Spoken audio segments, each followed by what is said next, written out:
Now that we've addressed mental stress generally, let's look at the three tactics to deal with it, which are manage, mitigate, and move.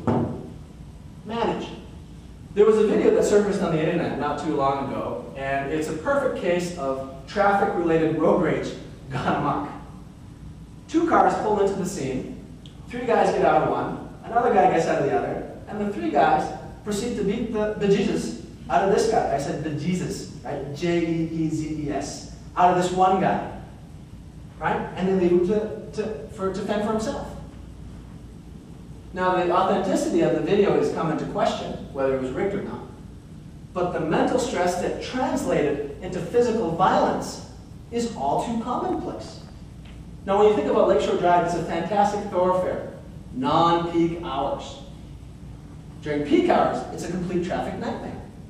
So one method to manage, which means avoid or work around, is to plan your day around traveling at peak times. Now, some of you may say, well, John, that doesn't work with my schedule. I got to be at work at a certain time. And this is just one scenario. Each of you have unique lives and unique schedules. Look there and see if there's people you can avoid, situations you can avoid, and create a plan around it.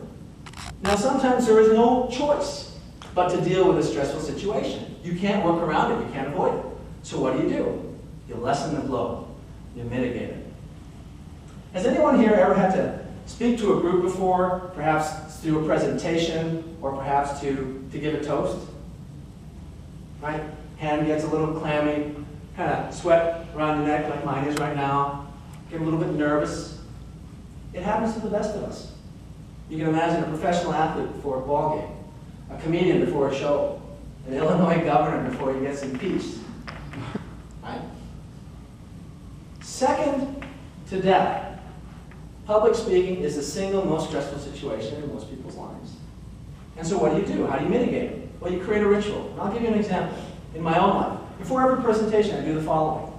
The previous night, I make sure I get 8 hours of sleep, so I'm well rested.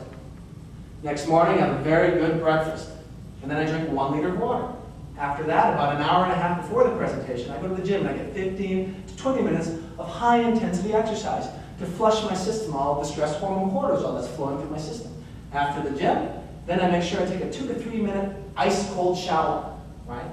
Because that further decreases the nerves that you'll feel.